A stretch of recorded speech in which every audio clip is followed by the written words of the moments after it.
we just mentioned those king tides. We do have a beach hazard statement in effect through Sunday afternoon to account for high tides that are expected to be up to 7.5 feet. Strong rip currents with that. Coastal flooding, of course, is certainly a possibility, and there's definitely an increased risk for drowning, especially for less experienced swimmers. So please keep that in mind. It's not a good time to be spending at the coast. We are expecting a couple spotty showers for today, but mostly dry conditions, so you should get outside if you can. For Saturday, if you're going to be outside, expect another round of rain, and it could be heavy at times. Sunday, more showers are expected. I've got some updated timing on that for you. And by the time we look ahead toward next week, we still run the chance for some rain. At that point, though, it looks a little bit more like some isolated thunderstorms for us. That looks toward Monday, Tuesday, possibly even lingering into Wednesday. After that point, things get drier. Until then, we've got plenty to track. Again, spotty showers for today, nothing too significant, but we might be seeing that through the early evening.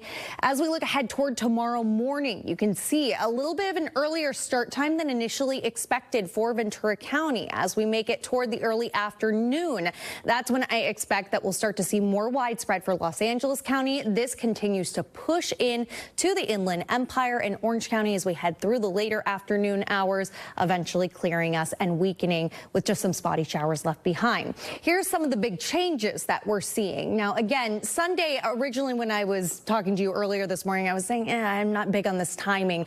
I think we can do a little bit better. And with this most recent model run, I feel like we've seen some improvements. So this is Sunday, 1 o'clock. Not much happening yet. As we look toward the later afternoon hours, that's when we start to see the arrival of this front for our area. And this continues to build in as we get into the early evening hours, eventually pushing on out farther to the east as we head toward the overnight hours. Things getting quieter by the time we wake up on Monday morning. But again, we aren't done with our chances for rain just yet.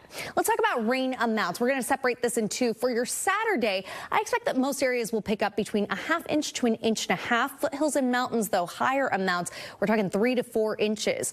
On Sunday, we'll add to that, I think, anywhere from a ½ inch to 1 inch, just depending on where you are, and we're likely to be adding 1 inch to 2 inches for the foothills and the mountains. So again, breaking down this timing, a wet weekend for us, followed by chances for rain, mostly isolated showers and thunderstorms possible, though, as we look ahead toward your Monday and Tuesday, possibly even lingering into Wednesday. Drier after that. Same goes for the valleys and the Inland Empire. Temperatures in the 60s, cooler in the high desert in the 50s with a bit more wind.